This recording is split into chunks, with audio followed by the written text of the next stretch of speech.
15 minute পার হয়ে গেছে, ওই মেয়ে আসার তো কোনো নামগন্ধই পাচ্ছি না।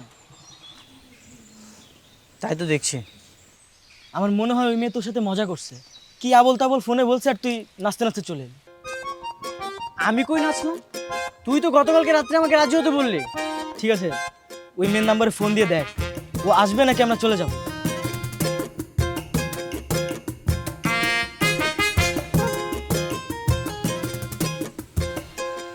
ওই যে আসছে।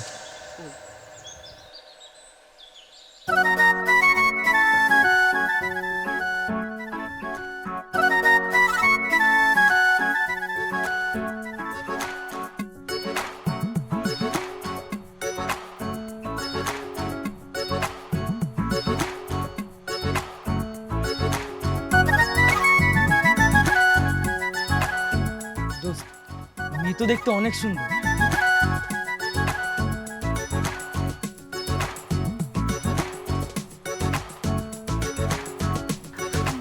সরি, আমার একটু লেট হয়ে গেল। আচ্ছা তোরা কথা বলতে হলে আমি যাই। হ্যাঁ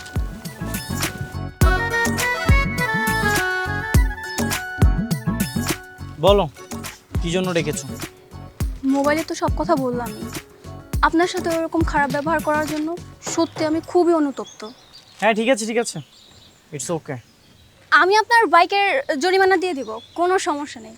আপনি বলুন, আপনার বাইকের জন্য আপনাকে কত টাকা জরিমানা দিতে হবে? থাক, কোনো টাকা দেওয়া লাগবে না, আমি আমার বাইকটা সারিয়ে নিয়েছি। ও আচ্ছা, আরেকটা অনুরোধ ছিল। আবার কি? আপনি আবার চাকরিতে কোনো ঝামেলা করবেন না তো? এটা কেন বললে? কোনটা? আমি চাকরিতে কোনো ঝামেলা করবো না সেটা কেন বললে?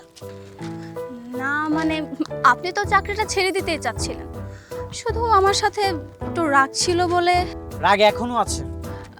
দেখুন, আমি তো সরি বললামই, তাই না? হ্যাঁ তো কি হয়েছে? সরি বলেছো বলে কি চরের প্রতিশোধটা হয়ে গেছে?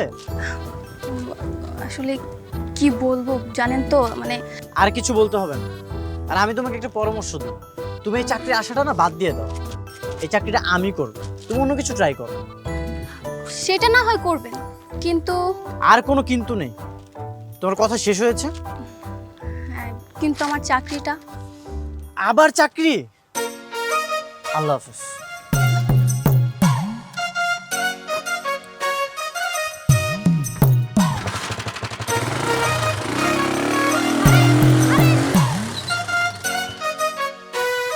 কি দেমাক রে বাবা, চেঁচে পড়ে কথা বলতে আসলাম আর তার মধ্যে এত ভাব দেখে চলে গেল।